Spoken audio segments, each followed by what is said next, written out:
Nadie nos enseña a ser padres, pero qué padre poder aprender juntos. Estás escuchando Enséñame a Crecer, episodio 6. Disciplina, la mejor herencia para tus hijos. Hola, ¿qué tal? Mi nombre es Lisbeth Ángeles y es para mí un placer poder llegar a ustedes a través de este podcast. Mi objetivo es empoderar a mamás, papás, maestras, maestros y a todas aquellas personas que deseen aprender a través de acciones, sugerencias y estrategias aplicables en el día a día que les permitan acompañar a sus hijos o alumnos en el fascinante viaje por su aprendizaje, porque la meta final es lograr su autonomía.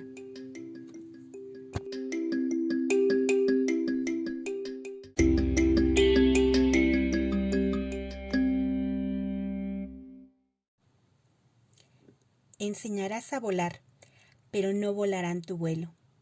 Enseñarás a soñar, pero no soñarán tu sueño. Enseñarás a vivir, pero no vivirán tu vida. Sin embargo, en cada vuelo, en cada vida, en cada sueño, perdurará siempre la huella del camino enseñado. Hola, un gusto como siempre poder estar en este espacio compartiendo un nuevo tema. Imagino que muchos de ustedes conocerán esa reflexión que acabo de leer, cuya autoría es de Teresa de Calcuta. Y la elegí para comenzar el tema porque hoy hablaremos de disciplina en la primera infancia y cómo ésta impacta no solo en la vida presente y futura de los niños y niñas. Y digo presente porque hay una frase que se utiliza muy frecuentemente cuando se habla de los niños, al señalar que ellos son el futuro del país y de este planeta. La realidad es que ellos no son el futuro, son desde su llegada al mundo el presente.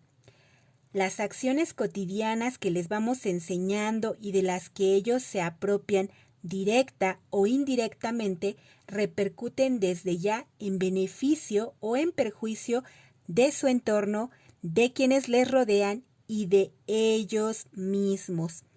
Muchas veces tenemos la idea de que ellos sean el proyecto o la realización de lo que quizá nosotros no pudimos ser, o de manera consciente o inconsciente les enseñamos algunos valores o antivalores que afectan al entorno en el que ellos viven. En este tema vamos a abordar precisamente estos aspectos que tienen que ver con la disciplina, qué es, para qué nos sirve, cómo influye al momento de interactuar y por qué todos debemos poseerla como un derecho, porque finalmente siempre vamos a vivir siendo parte de una sociedad.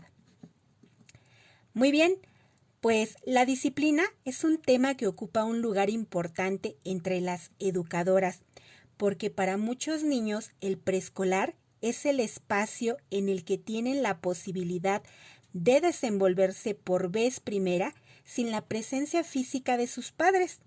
Para algunos niños, este tránsito del seno familiar al escolar representa temor, llanto e inseguridad, por lo que prácticamente desde el primer día de clases los observamos llorando o simplemente callados y reservados.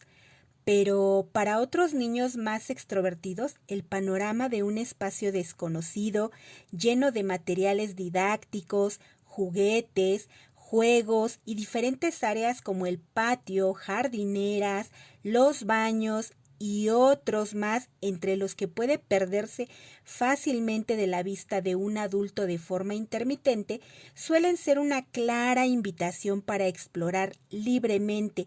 Y esto es natural, porque la etapa en la que se encuentran les pide explorar su entorno, conocer, indagar con curiosidad. No obstante, por la misma edad, todavía algunos de ellos no están en posibilidad de medir situaciones de riesgo.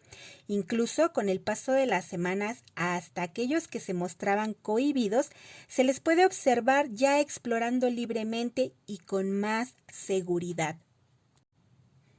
De manera cotidiana, esto representa el día a día de las educadoras al interior de cualquier jardín de niños. No obstante, con el mismo paso de los días y a través de las actividades que se desarrollan, es muy común que las educadoras comiencen a definir qué rasgos de personalidad y de comportamiento observan en sus niños, y regularmente destacan aquellos niños cuya actitud puede ser desafiante, que se inquieten con facilidad, que no permanezcan sentados y deambulen ya sea dentro del aula o en otros espacios escolares, que tienen dificultad para involucrarse en las actividades propias de la clase, que se les dificulta compartir ya sea juegos o su participación en las actividades, y o que suelen tener comportamientos que lesionan a sus compañeros como empujar, jalar, insultar y pegar. Obviamente esto con la actual contingencia no lo hemos podido ver en este ciclo escolar porque estamos trabajando con los niños y niñas de manera virtual, pero cuando los niños asisten de manera presencial a la escuela, esto suele ser, como mencioné, el día a día. Desde hace algunos años es muy frecuente entonces que estos alumnos que denotan estos rasgos que acabo de mencionar sean referidos a la USAER como, abro y cierro comillas, niños con problemas de conducta. Se piensa que al rebasar de cierto modo y hasta cierto punto la media en el comportamiento esperado en comparación con sus compañeros y compañeras de clase, debe de haber alguna dificultad o alguna condición que genere dicho comportamiento. Bueno, pues como parte del proceso de detección y de atención que realiza la USAER, la docente de apoyo realiza una observación del alumno en cuestión al interior del aula, porque este es el espacio donde debe estar incluido al 100%. En este proceso realiza la observación en situaciones dirigidas por la educadora y en situaciones de juego libre como puede ser el recreo, con la finalidad de recabar datos sobre su comportamiento y la interacción con diferentes personas, sean adultos o sus compañeros. De manera simultánea, se revisa el expediente del alumno a fin de contar con mayores elementos como antecedentes del desarrollo, la dinámica familiar, el estado de salud y si cuenta con escolarización previa o no, pues estos datos pueden brindarnos valiosa información. También se observa la intervención de la educadora para verificar que ésta sea acertada y que no genere barreras para el aprendizaje. Cuando se detectan rasgos que efectivamente rebasan lo esperado para la edad, se procede a realizar la entrevista con la familia y se comienza a profundizar en la evaluación psicopedagógica, a fin de determinar si el alumno enfrenta barreras para el aprendizaje asociadas a alguno de los contextos en los que se desenvuelve, ya sea en la escuela, en el salón o en la familia, o bien si hay la sospecha de alguna condición en específico en cuyo caso se requerirá de la evaluación en algún servicio especializado. Recuerden que nosotros como maestros no tenemos la capacidad para poder emitir un diagnóstico, con excepción de los psicólogos que ya les había comentado, que ellos muchas de las ocasiones aplican pruebas estandarizadas que les permiten detectar algunos rasgos más específicos. Pero cuando hablamos de alguna condición ya como un trastorno, lo conveniente será precisamente recurrir a un especialista, quien también realizará múltiples valoraciones de estos contextos que acabo de mencionar para finalmente poder determinar si hay la presencia o no de algún trastorno o condición. Bueno, pues cuando comenzamos el proceso de atención pueden pasar 3 cosas. La primera, que al realizar la observación del alumno, la intervención de la docente en el grupo y revisar el expediente del niño, nos percatemos que las dificultades en la regulación de la conducta estén asociadas a factores como el hecho de que el niño o niña no cuenta con escolarización previa.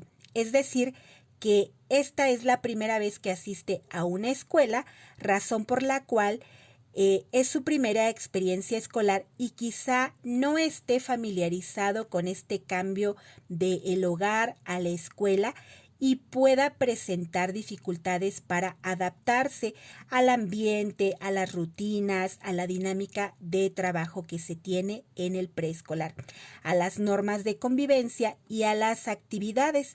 También puede pasar que al revisar la dinámica familiar nos encontremos con datos como que revelan que es hijo único y por lo tanto no tiene interacción con otros pequeños de su misma edad y no sabe por lo tanto cómo interactuar con ellos, o que a lo mejor es el más pequeño y presenta sobreprotección por parte de la familia, que esto origina, bueno, que en casa se le consienta y que desde el hogar no se le hayan establecido límites claros de cómo se espera que sea su comportamiento.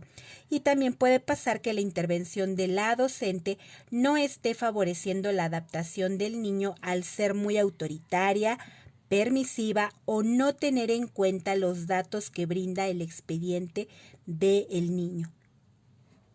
La segunda es que al entrevistar a la mamá o a la familia nos den datos más específicos que no siempre se le revelan a la educadora, ya sea porque no los consideró en la entrevista que se realizó a la familia al inicio del ciclo escolar, o bien porque la familia tiene ciertas reservas a compartir información, como que el niño percibe violencia frecuentemente entre los padres y otros miembros de la familia, que los padres se están separando o que la dinámica familiar es bastante disfuncional, que quizá en los primeros años el niño sufrió algún accidente y en apariencia no ocasionó secuelas, o que algún miembro de la familia lo sobreprotege al niño o a la niña bajo el pretexto de ser el nieto favorito, el único varón o la única niña, de que está pequeño e indefenso, de haber sido producto de un embarazo de alto riesgo, entre otras. Aquí me gustaría resaltar el hecho de que aunque esta información es valiosa para el ámbito educativo, en un primer momento a muchos padres de familia les cuesta trabajo exponer ante un maestro o maestra, ante un especialista, que aun cuando su única intención sea ayudarles, pues de alguna manera esto representa evidenciar una parte muy íntima de la familia, de su dinámica. Es por esto que debemos de tener el tacto suficiente y hacerles saber a las familias que cuando nosotros preguntamos algo, esto es con la única intención de saber si este aspecto en especial está o puede estar afectando el aprendizaje y la interacción del niño en la escuela y en otros entornos, y que por lo tanto esta información es confidencial y solamente para los fines educativos que se requiere. Esto les va a brindar a las familias un panorama más amplio, un clima de confianza y seguridad para que ellos puedan compartirnos esta información que desde luego es sensible. Y lo tercero que nos puede ocurrir es que al profundizar en la evaluación psicopedagógica se sospeche de la presencia de daño neurológico o de algún trastorno, o que al entrevistar a la familia también los padres tengan ya la apertura precisamente a dar a conocer un diagnóstico que a lo mejor en algún momento algún especialista se los dio ya como tal tras una valoración, o que les emitió sus comentarios sobre una sospecha, pero que ellos se reservaron dicha información precisamente por miedo al rechazo. A este último aspecto, cuando ya hay un trastorno, una condición, cuando ya hay antecedentes o una sospecha genuina con elementos ya más sustanciables, dedicaremos un episodio para hablar al respecto. Por ahora nos centraremos en los puntos 1 y 2 específicamente, es decir, en aquellos niños y niñas donde las dificultades en la regulación de la conducta se asocian más bien a las barreras para el aprendizaje, ya sea en la escuela, en el aula o en la familia, sin que haya como tal una condición neurológica de por medio. Cuando estos alumnos y alumnas son referidos y hemos hecho el debido proceso de detección, estamos en posibilidad de asesorar a las docentes y orientar a las familias. Parte de las funciones de la USAER, además de brindar la atención al alumno, será el brindar el acompañamiento a la docente de grupo. En este sentido, se le apoya brindando sugerencias para diversificar su intervención en el aula y así minimizar o eliminar las barreras. Dicha diversificación se realiza directamente a la planeación que la maestra realiza, con la intención de que el alumno o alumna en cuestión logre una participación activa. Y en cuanto a la orientación a las familias, como les conté en el primer episodio, la USAER realiza pláticas de información y sensibilización, mañanas de juego, talleres, escuela para padres y la orientación individual. En estas actividades de asesoría y orientación suele salir nuevamente el tema de la disciplina, porque en el caso de un niño o niña cuyas dificultades están asociadas a la presencia de barreras en distintos contextos, regularmente es porque no se ha tenido un acertado abordaje de la disciplina. Comencemos entonces aquí por puntualizar que una barrera para el aprendizaje, como su nombre lo indica, es un obstáculo, pero este obstáculo no pertenece propiamente al alumno o a la alumna.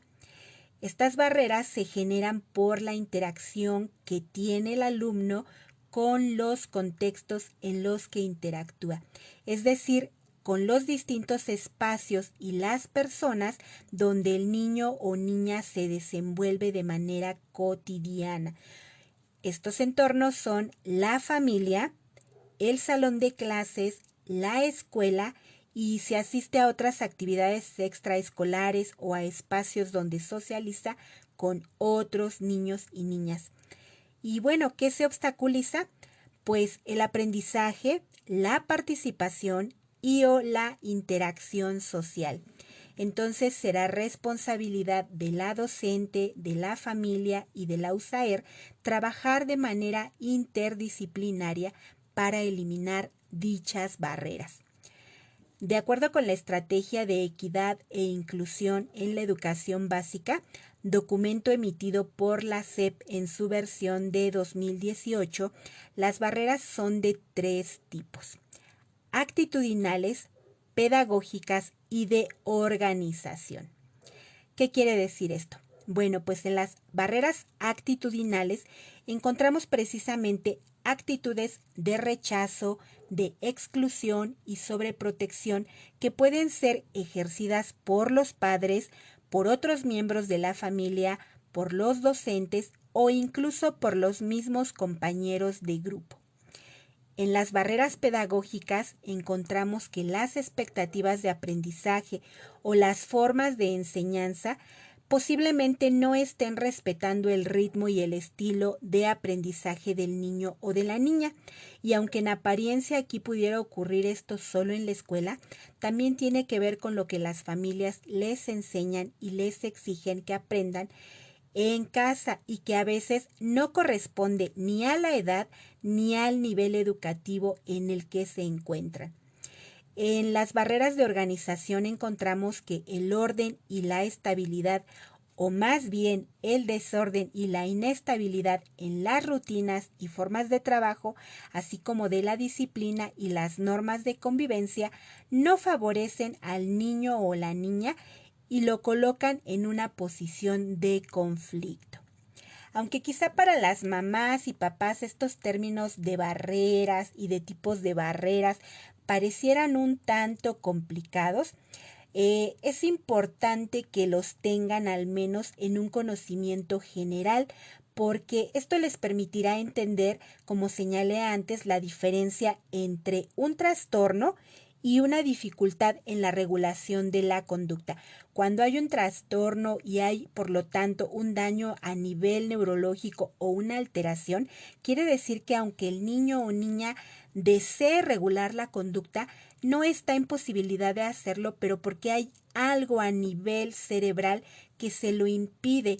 Pero cuando nosotros hablamos de barreras, quiere decir que neurológicamente no hay ningún daño, no hay ninguna razón por la cual mi niño o niña se comporte de esta manera. Por lo tanto, esto nos indica que no es el niño quien tiene la problemática, sino que probablemente la interacción que establece con todos estos elementos que mencioné, pues es lo que probablemente esté ocasionando esas dificultades. Y también es importante porque en mi experiencia he podido observar cómo muchas veces los papás, las mamás, ocupan el término hiperactivo como un sinónimo de inquieto o pretenden justificar la falta de disciplina en un diagnóstico dado por ellos mismos. Incluso suelen decir la frase mi niño es imperativo en lugar de hiperactivo.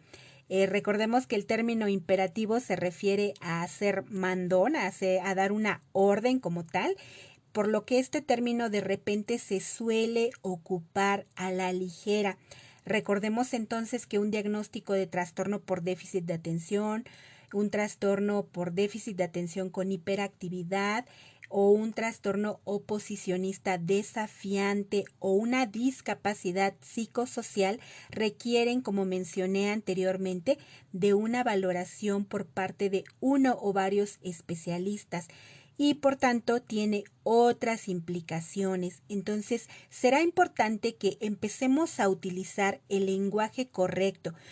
Hay niños que, si bien es cierto, son excesivamente inquietos, pareciera que nunca se les acaba la energía.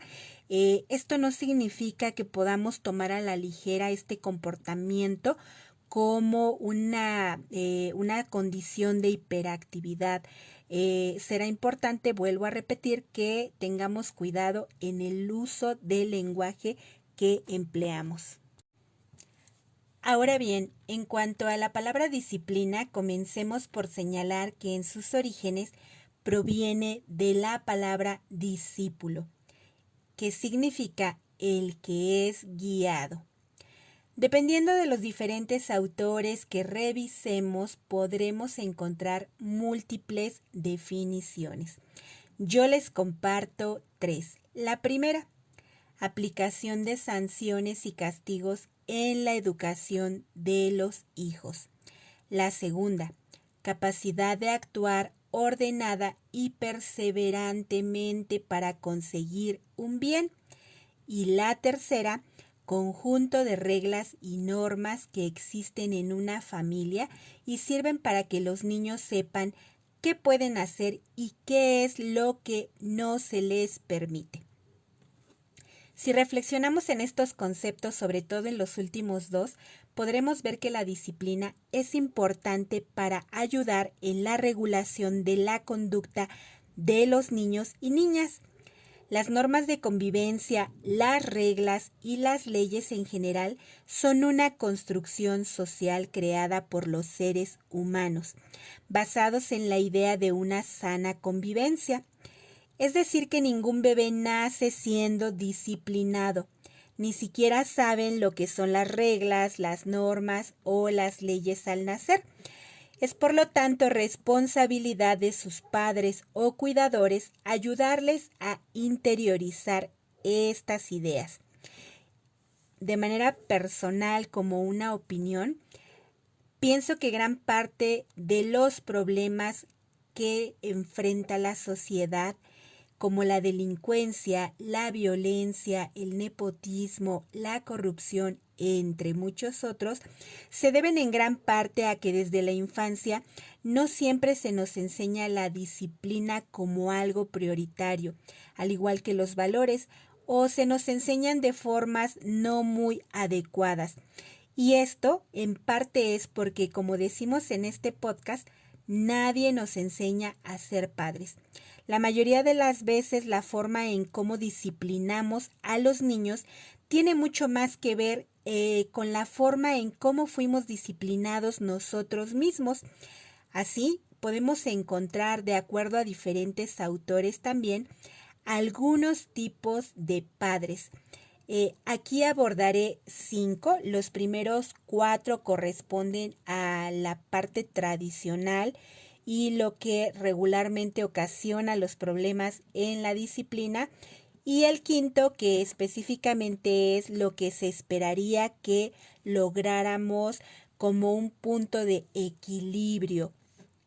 Muy bien, pues estos tipos de padres son permisivos, autoritarios, sobreprotectores, negligentes y finalmente padres asertivos.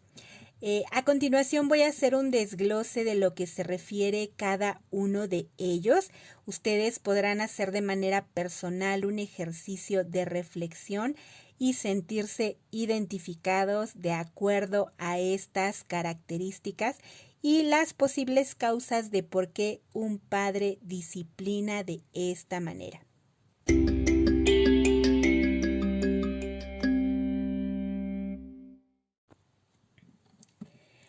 Padres permisivos. Para estas mamás o papás, una de las creencias muy arraigada y errónea es que además de ser padres, ellos son los mejores amigos de sus hijos. ¿Y por qué digo errónea? Bueno, pues porque cada uno de nosotros desempeña diferentes roles sociales y de acuerdo a cada uno de estos roles es como nos comportamos. Por mucho que deseemos ser amigos de nuestros hijos, debemos ser conscientes que ser padres en los que su hijo confía no es lo mismo que ser sus amigos. Un amigo es alguien con quien se tiene cierta camaradería y complicidad. Un amigo regularmente es de una edad muy similar a la nuestra. Nos aconseja, pero también es alguien en quien podemos confiar cosas que no tan fácilmente se hablan con los padres. Y aunque hay padres que específicamente sí llevan una muy buena comunicación con sus hijos, esto no significa que seamos amigos por el solo hecho de que no estamos en la misma condición. Un padre a veces habrá de escuchar, negociar y mediar una situación, pero habrá otras ocasiones en que, aunque los hijos no lo entiendan, tendrá que poner límites y hacer valer su autoridad. Pero también encontramos a estos padres permisivos cuando ellos creen que sus hijos, al ser muy pequeños, aún no están en posibilidad de entenderles y entonces les permiten prácticamente todo con la excusa de que conforme pase el tiempo aprenderán.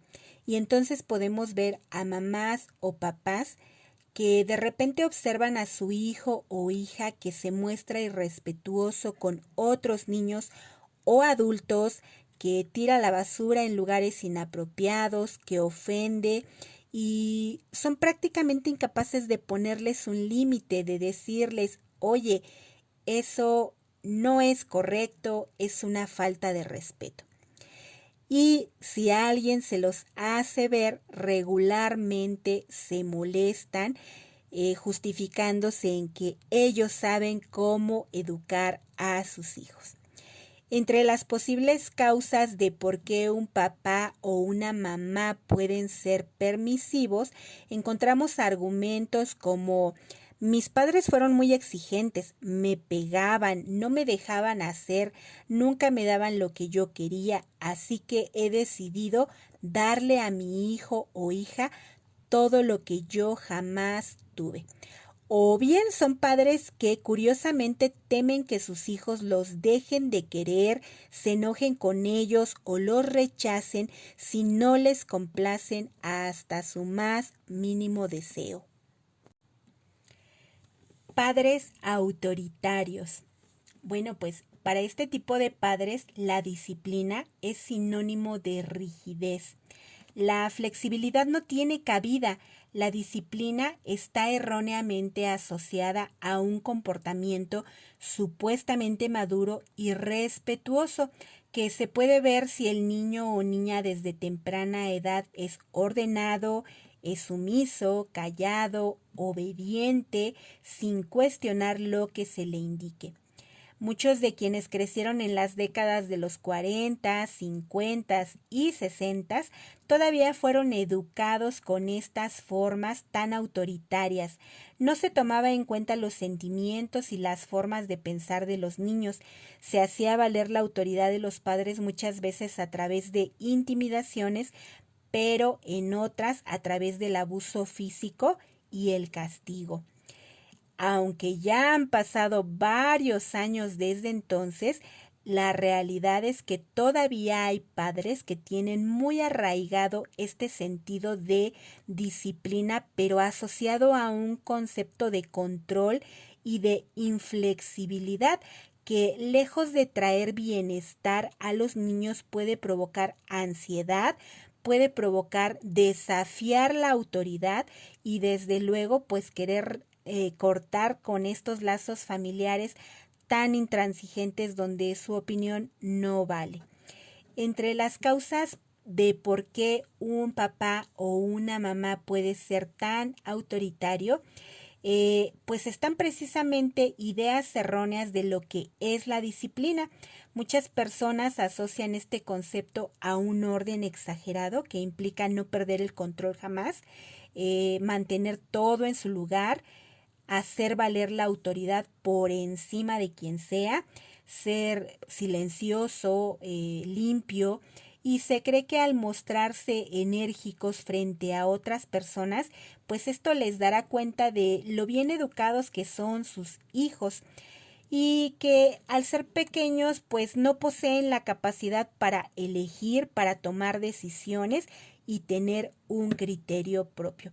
En muchos casos se reproducen estos esquemas porque así se fueron educando ellos y se piensa que es la única forma de hacerlo, puesto que ellos son personas de bien, productivas, pero habría que cuestionarnos qué equilibrio emocional poseen al respecto. El problema es que la risa, el relativo desorden, el movimiento e incluso en ciertos momentos una actitud retadora forman parte de las características propias de las etapas infantiles e incluso del adolescente. Entonces, mantener por mucho tiempo esta rigidez al criar un hijo, pues definitivamente puede traer más problemáticas que soluciones. Padres sobreprotectores. En este rubro es muy común ver que casi siempre es un miembro de la familia quien ejerce sobreprotección, aunque a veces también nos encontramos que son todos los miembros de la familia quienes sobreprotegen. Hace algunas décadas se pensaba que era mejor sobreproteger que descuidar. Lo cierto es que hoy muchos especialistas nos dicen que la sobreprotección es la más grande forma de violencia hacia un niño, porque en ella se disfraza un supuesto amor en una idea oculta. Esta idea es: tú no puedes, tú no sabes, tú no eres capaz. Va mezclada con la permisividad, pero en este sentido, lo que se hace es facilitarle al niño o a la niña todo a su alrededor. No se le deja desarrollar la tolerancia a la frustración porque todo está a su alcance en el momento que lo desea e incluso se anticipan a sus necesidades. La tolerancia a la frustración es un término que alude a la capacidad de sobrellevar las situaciones de la vida diaria, tanto las más comunes como las que no lo son, de una manera acertada y emocionalmente sana. Cuando a un niño se le sobreprotege, se le niega esta posibilidad porque crecerá pensando que todo se lo merece y que todo en la vida debe de ser como él o ella lo planean y en el momento en el que lo desee. Pero desafortunada o afortunadamente todos sabemos que la vida real no es así. Entre las causas que provocan que los padres u otros adultos sean sobreprotectores se encuentran, como comenté previamente, quizá un embarazo de alto riesgo. Tal vez este niño o niña es producto de una situación complicada donde a mamá se le dificultó embarazarse y la llegada al mundo de este pequeño representó pues un milagro, todo un éxito de la ciencia, una serie de circunstancias mezcladas que en este sentido hacen que los padres se sientan tan agradecidos de que su hijo haya nacido que entonces terminan malentendiendo este amor al sobreprotegerlo. En otros casos suele ocurrir que es el más pequeño de toda la familia, que es hijo único, o es el primer varón, o es la única mujer, y a lo mejor también puede ser que tenga alguna enfermedad o alguna discapacidad u otra condición. Y entonces esto lleva a los padres y a la familia a pensarlo y a percibirlo como un ser único e indefenso al que hay que proteger como si se le pudiera colocar dentro de una burbuja de cristal. El problema es que al intentar protegerlo lo volvemos vulnerable y narcisista. Y nuestro cuarto tipo de padre es padre negligente. Bueno, pues para los papás y mamás negligentes, quizá la paternidad y la maternidad llegó en un momento en el que no estaba planeado dentro de sus vidas. A lo mejor no esperaban a este bebé, pero ya no hubo la oportunidad de planearlo y entonces se tiene al niño o a la niña como un mueble más en la casa. Se solventan ciertas necesidades básicas como su alimentación, el baño, el cambiarlo de pañal, pero realmente no hay el cuidado necesario y tampoco se forman los vínculos de afecto que son indispensables. A veces con el pretexto de hacerlo fuerte, se le expone a situaciones que lo ponen en peligro. Entre las causas de por qué un padre o madre puede ser negligente, pues están precisamente como mencioné. Quizá este bebé no era planeado y llegó inesperadamente y ya no se contaron con más alternativas y entonces se asume la paternidad y la maternidad como una obligación y no como un deseo. Tal vez en la familia no se cuentan con los recursos económicos necesarios para su sostenimiento. A lo mejor hay deprivación sociocultural, es decir, que la familia vive en condiciones de extrema pobreza y por lo tanto no hay una estimulación adecuada. No se poseen los elementos educativos para la crianza y bueno, sobre todo la parte afectiva por parte de los padres. También puede suceder que sean negligentes porque este bebé no cubre las expectativas al haber nacido con una discapacidad, con una enfermedad, por ser varón o por ser mujer. Entonces, nuevamente volvemos a encontrar que estos padres pues solamente cumplen con lo mínimo indispensable, pero realmente no hay un interés por criar adecuadamente a este pequeño. Y bueno, más allá del asombro, lo que debe importarnos en este punto es saber con qué características de estas nos identificamos. Quizá no pertenecemos a un solo rubro.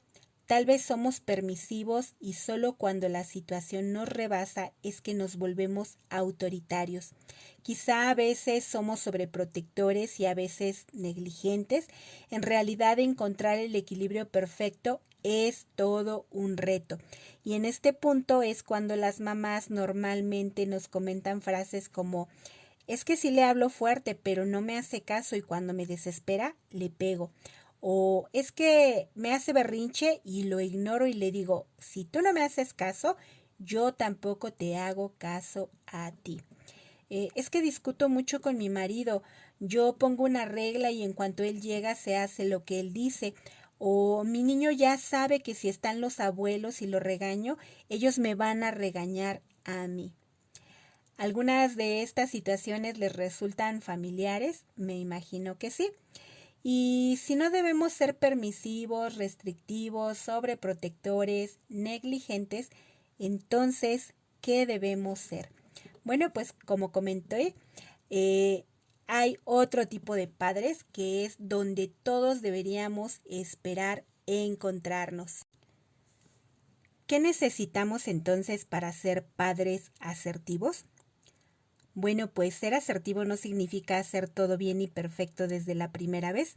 Lo cierto es que es prácticamente imposible desprendernos al 100% de los patrones de crianza con que fuimos educados. Nos guste o no, esto siempre formará parte de lo que somos, de nuestras creencias y de nuestra personalidad. Ser asertivo entonces implica saber cuándo debo y puedo ser flexible sin caer en extrema permisividad, cuándo debo hacer valer mi autoridad como mamá o papá, cuándo mi niño requiere de protección y cuándo debo permitirle ser independiente sin caer en la negligencia. Así pues, podemos permitir que se duerman tarde o que vean la televisión unas horas más, quizá durante las vacaciones y los días de descanso, pero no un día previo a clase o a un examen. Puedo hacerles saber que en casa hay normas de convivencia y que cuando éstas no se cumplen, hay consecuencias. Ojo aquí, estoy hablando de consecuencias, no de castigos. Por lo tanto, si no realizó las actividades de la clase, el tiempo destinado a recreación y descanso, pues deberá invertirlo en culminar esos deberes. Puedo hacerles saber que ante un conflicto, una situación que le genere miedo o ansiedad, puede recurrir a mí para ayudarle a buscar soluciones y puedo dejar que asuma retos como quizás subir a una resbaladilla por primera vez sin sujetarle la mano, pero teniendo el debido cuidado para que al bajar se amortigüe su caída y se sienta seguro. Como podemos ver, respetar el desarrollo propio del niño, sus gustos, sus necesidades e intereses es parte importante de la disciplina, pero sin imponer nuestra voluntad, sin pasar por alto la etapa en la que se encuentran, y si bien esto no nos garantiza que jamás habrá un conflicto, al menos podremos tener a nuestro alcance mayores recursos para mediar la situación con nuestros niños y niñas. Aquí me gustaría enfatizar que una vez que ya sabemos qué tipo de padres podemos ser o queremos ser, suelen pasar dos cosas.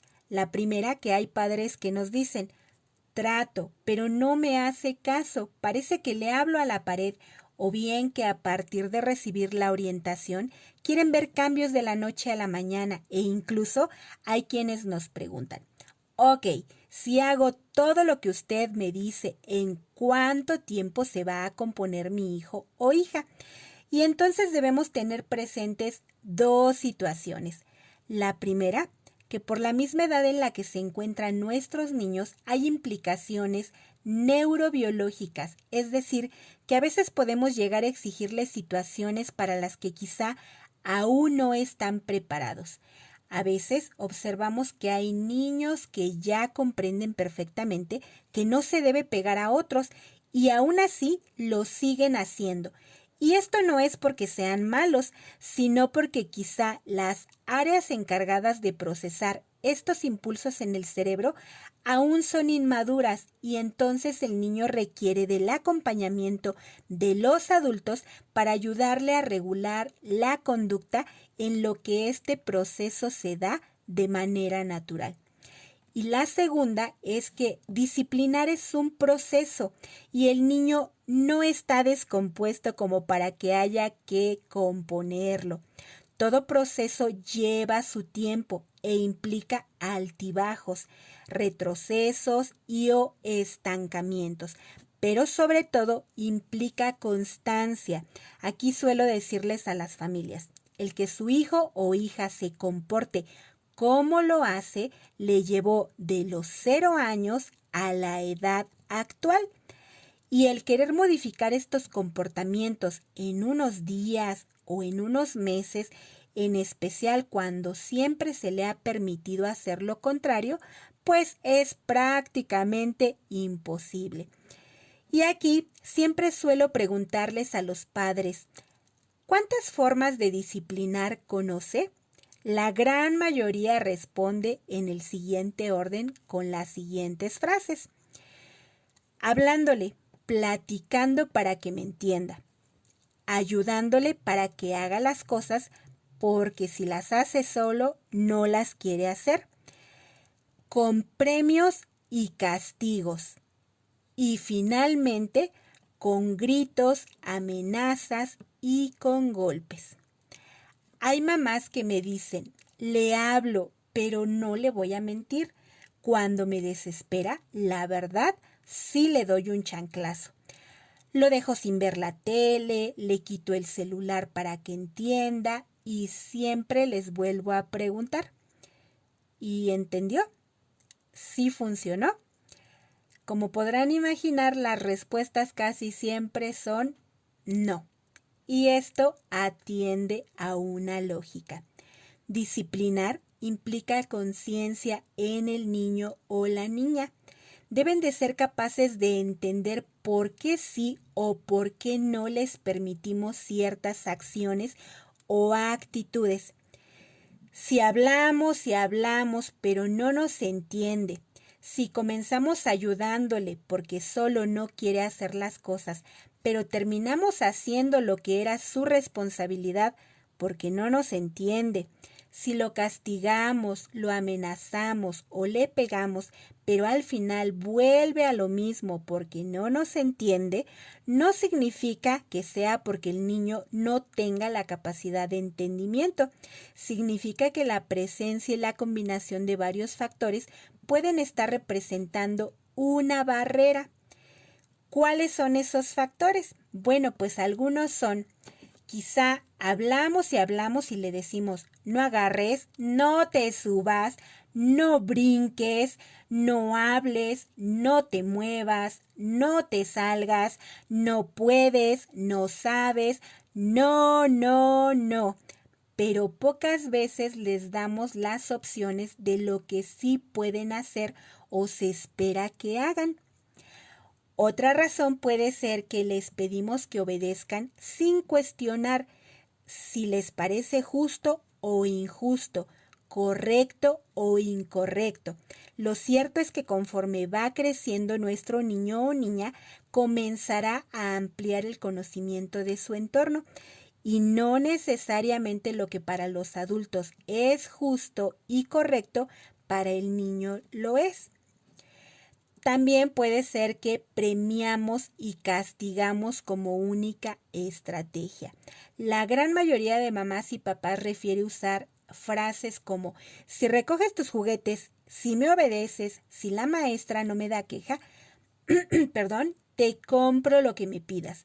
Y entonces el niño o la niña hacen las cosas no porque comprendan que son su responsabilidad, sino porque saben que se les va a otorgar algo por un mínimo esfuerzo que ellos hagan y a corto plazo. Y entonces el mensaje es, si no me das nada, no tengo por qué hacerlo. Lo que debe, pero bueno, aquí lo importante sería que nosotros apliquemos consecuencias lógicas a esta situación. Que no utilicemos el premio o el castigo solamente como única estrategia. Por ejemplo, si yo le digo, como no hiciste el trabajo en la clase, hoy no verás la tele, pero al día siguiente todo siguió igual y no tuvo que hacer el trabajo escolar, pues realmente no hubo una consecuencia.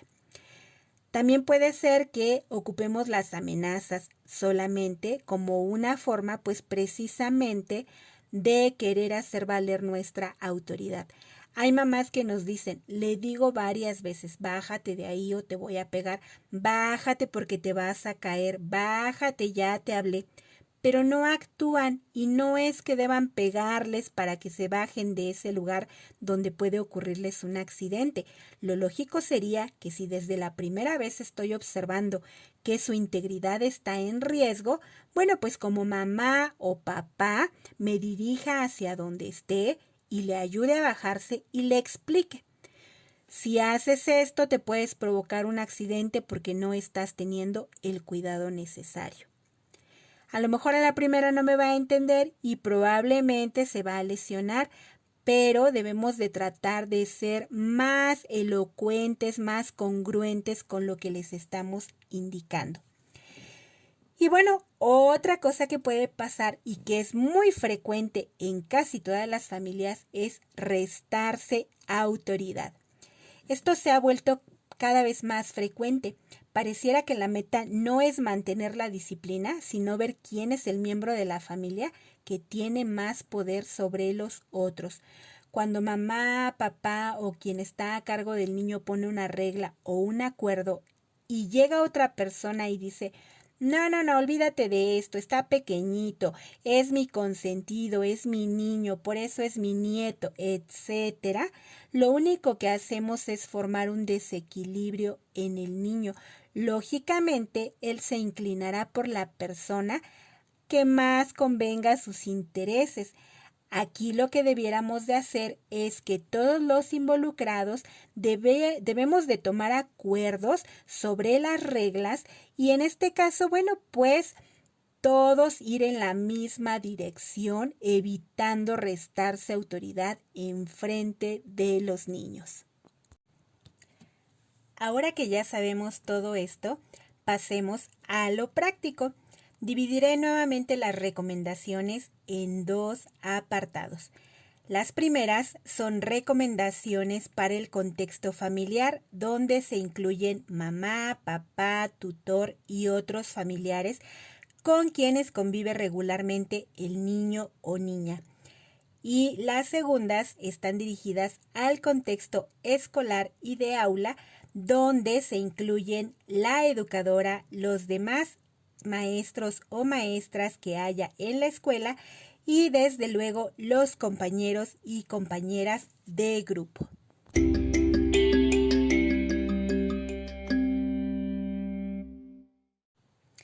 Recomendaciones para la familia.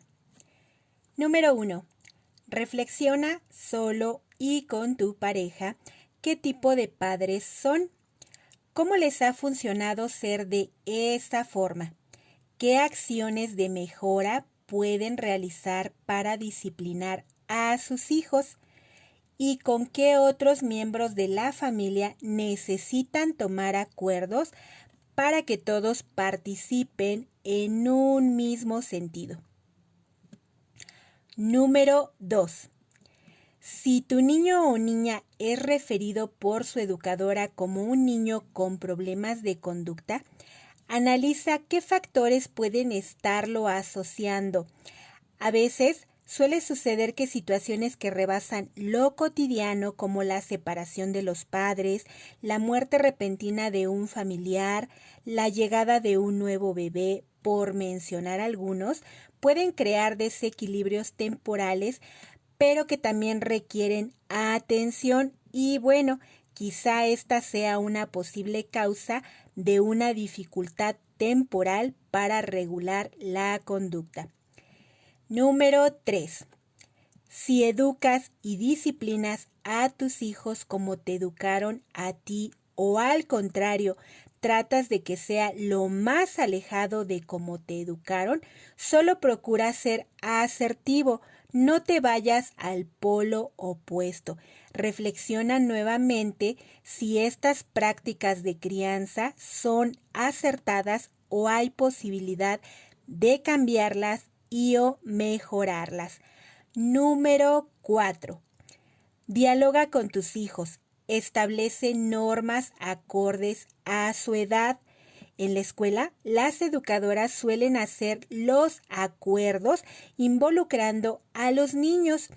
En el pizarrón o en un cartel, anotan y dibujan los acuerdos que habrán de respetar todos los niños y niñas del salón y los colocan a la vista de todos para tenerlos presentes.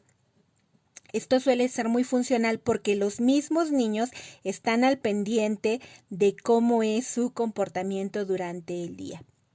Número 5. Educa con acciones y consecuencias, no con premios y castigos. La vida real no funciona así. Si haces un buen trabajo, a menos de que tu empleador maneje algo así como el premio al empleado del mes, tú sabes que es tu responsabilidad cumplir con tus obligaciones laborales y que tu sueldo, por lo tanto, es lo justo que recibes por cumplir con ello. No es un premio. Número 6. Evita amenazar. Sé firme, pero no inflexible al dar una indicación. Hay niños que por su misma personalidad son muy dóciles y a la primera indicación saben qué es lo que se les permite y lo que no. Pero hay otros niños que requieren de una actitud firme y voz autoritaria por parte del adulto. Y hablarle con voz firme no implica gritarle, amenazarlo o faltarle al respeto. Número 7. Sé paciente. Recuerda que la disciplina implica tiempo y constancia. Por ello, evita disciplinar de acuerdo a tu estado de ánimo. Hay padres que cuando están de buenas le permiten todo a sus hijos, pero cuando están de malas, la más mínima acción los hace estallar. Así que sé congruente y constante para que puedas disciplinar a tu niño. Número 8. Busca orientación y ayuda profesional. Un psicólogo de ser necesario. Si te identificaste como un padre permisivo, autoritario, sobreprotector o negligente a un punto en el que tus actitudes estén afectando la crianza de tus hijos, es necesario que comiences por sanar en ti las heridas de tu infancia o los miedos que has interiorizado. Y para esto requerirás del acompañamiento profesional de un psicólogo. Recomendaciones para el contexto de escuela y aula.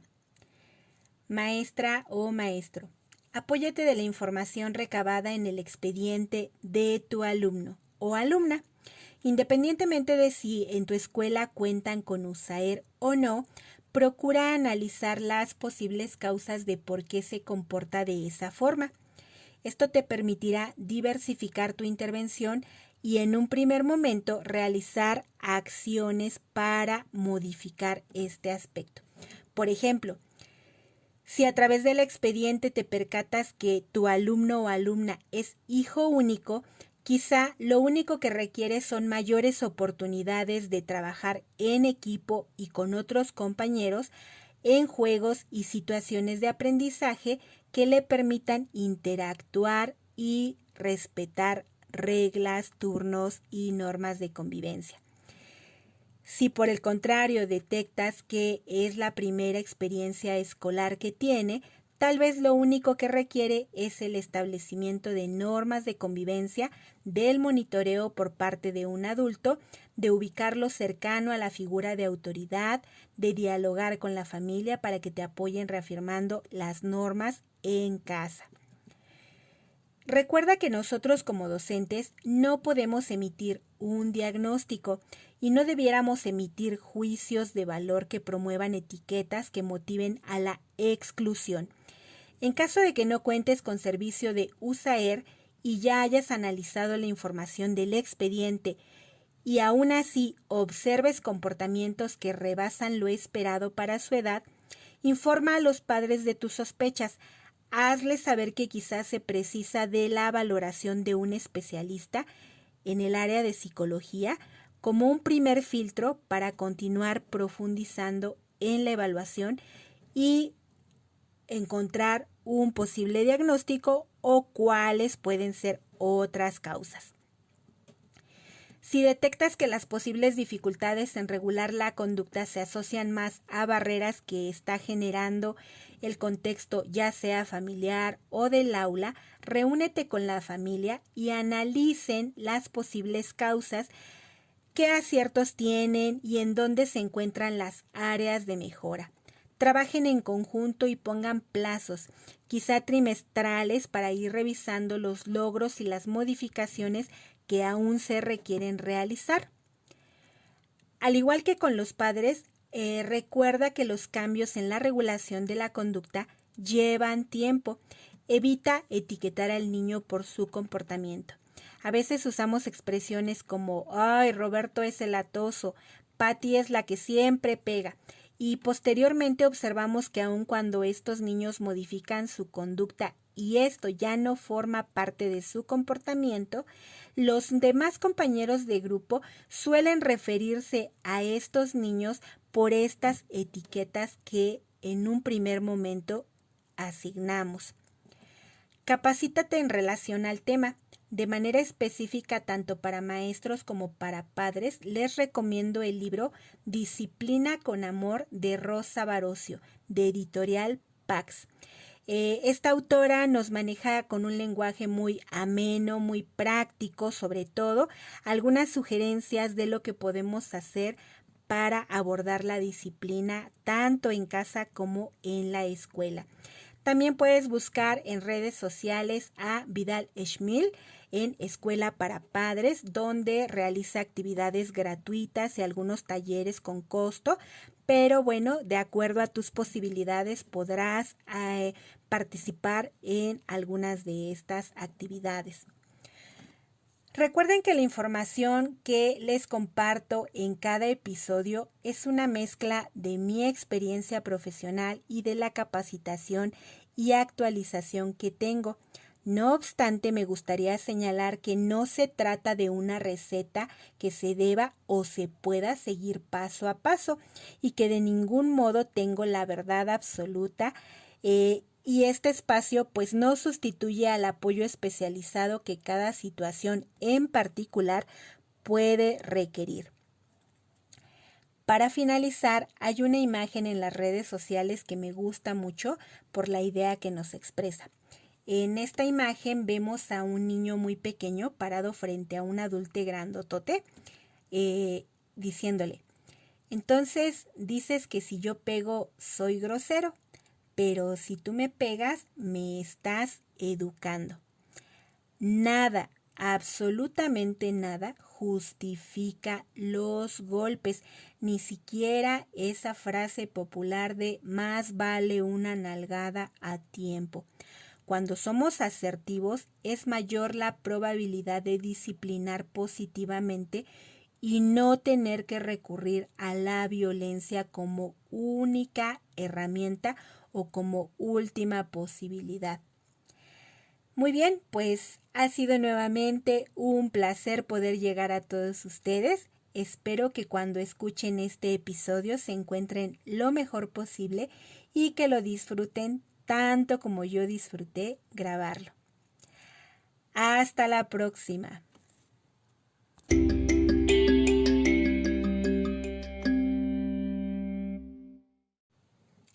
Estuviste escuchando Enséñame a crecer con Lisbeth Ángeles.